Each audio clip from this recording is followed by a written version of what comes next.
সুপ্রিয় শিক্ষার্থী বন্ধু, তোমাদের ভ্যাট সংক্রান্ত দুশ্চিন্তা দূর করার জন্য আজকের এই ভিডিওটা অবশ্যই দেখবা। আমি সবাইকে রিকোয়েস্ট করব অন্তত একবার হলো এই ক্লাসটা দেখবা। ইনশাল্লাহ সামান্য একটু সময় ব্যয় করলে তোমরা ভ্যাট সংক্রান্ত যত ধরনের পেইন এতদিন পেয়েছো এরপরে আর কখনো কোনো ধরনের প্রবলেম হবে না। তো শুরু করছি আজকের ক্লাসটা। আমরা শুরুতে ভ্যাট সংক্রান্ত আসলে জাবেদা নিয়ে কথা বলবো। জাবেদা নিয়ে কথা বলতে বলতে আমি অনেক কিছু বলবো, তবে শুরুতে আমি একটা বিষয় তোমাদের সাথে শেয়ার করি। এই যে ভ্যাট, ভ্যাট জিনিসটা হচ্ছে কি, এটা একটা জিনিসের সংক্ষিপ্ত রূপ। যেমন ভ্যাটের প্রথম বি দিয়ে আমরা বলবো হচ্ছে ভ্যালু, এতে হচ্ছে অ্যাডেড। তাহলে ভ্যাট মানে হচ্ছে ভ্যালু অ্যাডেড, টিতে হচ্ছে ট্যাক্স, অর্থাৎ ভ্যালু অ্যাডেড ট্যাক্স।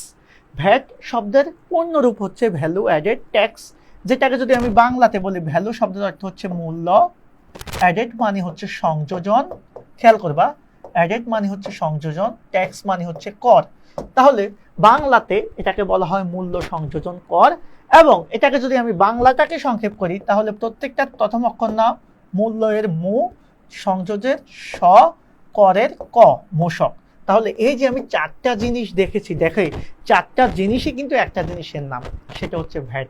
তাহলে যেটাই ভ্যাট সেটাই হচ্ছে ভ্যালু অ্যাডেড ট্যাক্স, সেটাই মূল্য সংযোজন কর, যেটাকে আমরা সংক্ষেপে বলবো হচ্ছে মূসক। এখন একটা প্রশ্ন সবসময় অনেকের মনে কাজ করে, ভ্যাট আসলে কি? অনেকে প্রশ্ন করে, স্যার ভ্যাট আসলে কি? এটা কি আয় না ব্যয় না সম্পদ না দায় না অন্য কিছু? আসলে ভ্যাট কখনো আয় বা ব্যয় হতেই পারে না। ভ্যাট কোনো কিছু না বললে, মূসক বা ভ্যাট কোনো কিছু না বললে আমরা সাধারণত দায় ধরবো।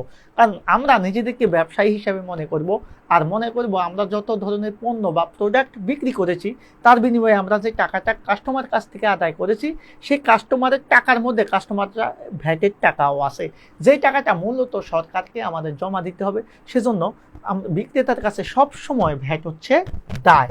কিন্তু ক্রেতা যিনি ভ্যাটটা দিয়ে দিয়েছেন পণ্য ক্রয়ের সময়, তার কাছে এই ভ্যাটটা হচ্ছে সম্পদ। কেন সম্পদ? কারণ তাকে ভ্যাটটা দিতে হতো, সে পরবর্তীতে যাতে তার না দেওয়া লাগে সে পূর্বেই ভ্যাটের টাকাটা পরিশোধ করে দিয়েছে, তার জন্য সে অগ্রিম খরচের মতো করে এটাকে আমরা সম্পদ মনে করব।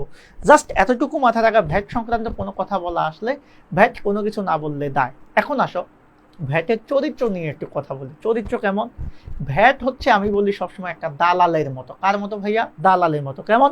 ভ্যাট যার সাথে থাকবে তার সাথেই আচরণ করবে। অর্থাৎ ভ্যাটটা যদি কোনো কারণে ক্রয়ের সাথে থাকে ভাই, তাহলে ক্রয় যেদিকে যাবে ভ্যাটটাও সেই দিকে দৌড় দিবে। অর্থাৎ ক্রয়ের স্বাভাবিক ব্যালেন্স কি ভাইয়ারা? ডেবিট, তাহলে ভ্যাটের স্বাভাবিক ব্যালেন্স হয়ে যাবে ডেবিট। আবার ভ্যাট যদি কোনো কারণে কার সাথে থাকে বলো, তোমরাই বলতে পারো, বিক্রয়ের সাথে থাকে, তাহলে বিক্রয়ের স্বাভাবিক ব্যালেন্স ক্রেডিট, ভ্যাট চলতি হিসাবে তখন ক্রেডিট হয়ে যায়।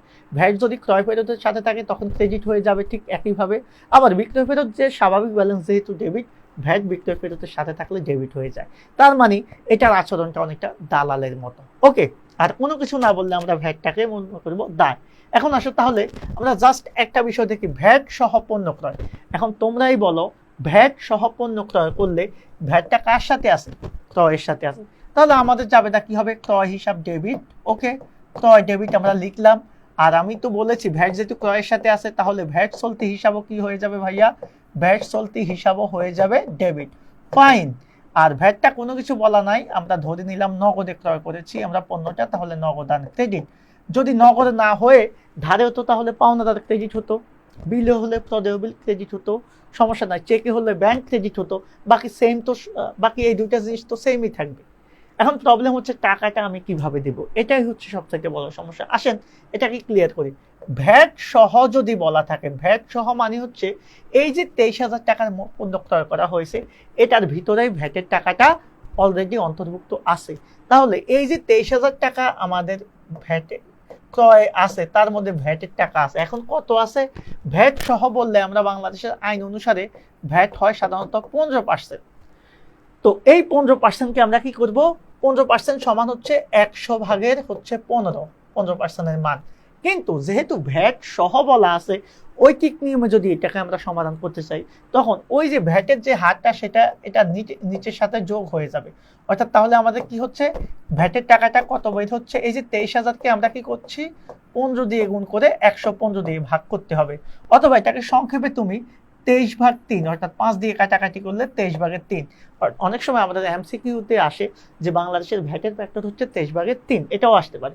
সো যেটাই করো না কেন, ক্যালকুলেশন কাটাকাটি করার পর এখানে আসবে ভ্যাটের টাকা কত, 3000। এখন এটা কার সাথে ছিল, ক্রয়ের সাথে ছিল, তার মানে এটা ক্রয় ভ্যাট। তাহলে আমরা যেটা বের করেছি এটা ছিল ক্রয় ভ্যাট। তাহলে ক্রয় ভ্যাট কি আমরা জানি সম্পদ, সেই হিসাবে এটা ডেবিট। তাহলে ক্রয় ভ্যাট এখানে কত হবে ভাইয়া, 3000। তাহলে টোটাল ভ্যাট সহ ক্রয় ছিল 23,000, যার মধ্যে ভ্যাট হচ্ছে 3000। সো ক্রয় হবে অবশ্যই কত, 20,000। আর এই ফুল টাকাটা আমরা নগদে পরিশোধ করেছি, সেজন্য ফুল টাকাটা ক্রেডিট হয়ে যাবে। এই হচ্ছে আমাদের জাবেদা। তাহলে এই জাবেদাটা ক্লিয়ার হয়েছে কিনা তোমরা একটু বলো। এবার আসো, ভ্যাট সহ পণ্য ক্রয় তো জাবেদা করলাম, তাহলে ভ্যাট সহ নগদে পণ্য বিক্রয় জাবেদা পারবেন না? অবশ্যই পারবেন। বিক্রয় আপনাকে কি করে দিবেন, ক্রেডিট করে দিবেন, বিক্রয় ক্রেডিট। ওকে, বিক্রয়ের সাথে ভ্যাটটা যেহেতু বিক্রয়ের সাথে আছে, তাহলে ভ্যাটও কি হয়ে যাবে, এখন ক্রেডিট হয়ে যাবে। দেখেন কত মজার জিনিস। তাহলে ভ্যাট চলতি হিসাব কি হয়ে যাবে, অবশ্যই ক্রেডিট হয়ে যাবে। এখন কিভাবে বের করবা, একইভাবে যেহেতু ভ্যাট সহ বলা আছে, 46,000কে কি করবা, 15 দিয়ে গুণ করে 115 দিয়ে ভাগ করবা, বের হবে 6,000 টাকা। ওকে, এটা হচ্ছে আমাদের কথা। এই 6,000 টাকা হলে আমি ভ্যাট চলতি হিসাবে এখানে 6,000 টাকা লিখবো, ফাইন। আর বিক্রয় হতে হবে আমার কত, 46 থেকে যদি 6 ভ্যাট হয় তাহলে বিক্রয় হবে 40,000। আর যেহেতু নগদে বিক্রি করেছি, আমাদের নগদ টাকা আসবে, তাহলে নগদান হিসাব ডেবিট হয়ে যাবে, 46,000 নগদান ডেবিট, 46,000। এই হচ্ছে আমাদের ভ্যাট সংক্রান্ত ক্রয় বিক্রয় জাবেদা। এরপরে যে জাবেদাটা আছে সেম জাবেদা, ভ্যাট সহ। তাহলে আমাদের কি হবে, একই রকম জাবেদা, ক্রয় ডেবিট হবে, খেয়াল করো, ভ্যাট চলতি ডেবিট হবে। আর আমাদের যেহেতু 50% চেকে পরিশোধ করছে, তার মানে বাকি 50% নগদে, তার মানে এখানে ব্যাংক ক্রেডিট হবে অর্ধেক আর নগদান ক্রেডিট হবে অর্ধেক। এই তো। এখন প্রবলেম হচ্ছে এখানে একটা বিষয় আমাদের একটু খেয়াল রাখতে হবে। আমরা এতক্ষণ যাবত কি করেছি, এই যে 23,000কে 15 দিয়ে গুণ করেছি, বা 46,000কে 15 দিয়ে গুণ করে 115 দিয়ে ভাগ করেছি। কিন্তু ভাইয়া যদি বলা হয় যার উপর 50% চেকে পরিশোধ করছে, যার মূল্য, আচ্ছা সেম বিষয় হয়ে গেছে, এখানে আর কোনো টেনশন নাই। জাস্ট আমরা কি করব, ওই যে এখানে কত আছে, এখানে ছিল হচ্ছে আমাদের 23,000 লিখে দিব, সরি 23,000 না, 20,000, এখানে 3,000, 23,000 হবে। এই 23,000-এর অর্ধেক 11,500 করে, 11,500 করে আমরা কি করে দিব, নগদে এবং চেকে দিয়ে দিব। এই তো ক্লিয়ার ভ্যাট সংক্রান্ত যত জাবেদা আছে। এরপরে আমরা একটু পরেরটা দেখব, যে পণ্য বিক্রয় 10,000 টাকা, যার উপর 15%। এখানে কিন্তু একটা বিষয় খেয়াল করতে হবে, পণ্য বিক্রয় 10,000 টাকা, এটার উপর আলাদা করে ভ্যাট, মানে এই বিক্রয়ের মধ্যে কিন্তু ভ্যাটটা নাই। এতক্ষণ আমরা যখন 15 দিয়ে 115 দিয়ে ভাগ করেছি, সেটা কোন ক্ষেত্রে করেছি, যখন ভ্যাট সহ, অর্থাৎ ভ্যাটটা আমাদের কোথায় ছিল, ওই ক্রয় বা বিক্রয়ের ভিতরে ছিল।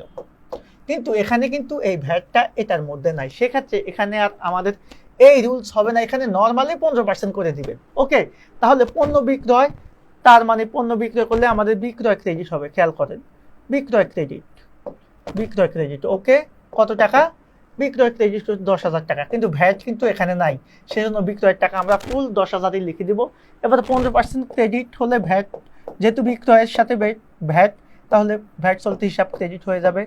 তাহলে ভ্যাট চলতি হিসাব ক্রেডিট হবে কত, 10,000 টাকার 15% কত, 10,000 টাকার 15% হচ্ছে 1,500 টাকা। ওকে, ক্রেডিট। এবার ডেবিট হবে কি বলেন তো, এই ক্রেডিটের যোগফলটাই হয়ে যাবে ডেবিট, যার 50% নগদে দিবেন, 40% ধারে, আর কত 10% বিলের মাধ্যমে। তাহলে যে মারফতে বিক্রি করবেন সেটাই ডেবিট হবে, তাহলে নগদান ডেবিট। তারপরে ধারে হলে আমাদের কি হবে, দেনাদার বা প্রাপ্য হিসাব ডেবিট। আর বিলে হলে আমাদের প্রাপ্য বিল বা প্রাপ্য নোট ডেবিট। এই হচ্ছে জাবেদাটা। দেখেন কত এক্সক্লুসিভ একটা জাবেদা, খুবই নর্মাল জিনিস। এখন কত টাকা, এই দুইটা 11,500 এর 50% কত, 11,500 হচ্ছে কত, 5,750, মেবি 5,750, 11,500 এর এটা ডেবিট। এবার দেনাদারের 40% যত হবে 11,500, জাস্ট এই যে 11,500, এটা 40% বের করবেন, এরপরে 10% বের করবেন, 10% 1150, এখানে আসবে 1150, আর বাকি টাকাটা এখানে লিখলে আপনার জাবেদা হয়ে যাবে। আরেকটা জাবেদা আছে, ট্রেজারিতে ভ্যাট জমা দেওয়া হলো, জাস্ট এখানে আমাদের ভ্যাট জমা দিয়েছি, এই যে আমরা ব্যবসায়ী হিসেবে, সেজন্য ভ্যাট চলতি হিসাবটা এখন আমাদের কি হয়ে যাবে, দায়টা কমে যাবে। তাহলে ভ্যাট চলতি হিসাব কি হয়ে যাবে, ডেবিট হয়ে যাবে। অন্যদিকে আমার ব্যাংক থেকে টাকা চলে যাবে, ব্যাংক হিসাব ক্রেডিট হয়ে যাবে। ওকে, এ হচ্ছে ভ্যাট সংক্রান্ত যত ধরনের জাবেদা আছে, যত ধরনের ঝামেলা আছে, সব ক্লিয়ার হয়ে গিয়েছে। আজকের ক্লাসের পর আর কখনো ভ্যাট সংক্রান্ত কোনো প্রবলেমে পড়লে তোমরা এই ভিডিওটা দেখবা ইনশাল্লাহ। আমার মনে হয় এর চেয়ে সহজ ভিডিও তোমাদের হতেই পারে না, কারণ আমি খুব অল্প সময়ে টোটাল বিষয়টা তোমাদেরকে ক্লিয়ার করে দিয়েছি।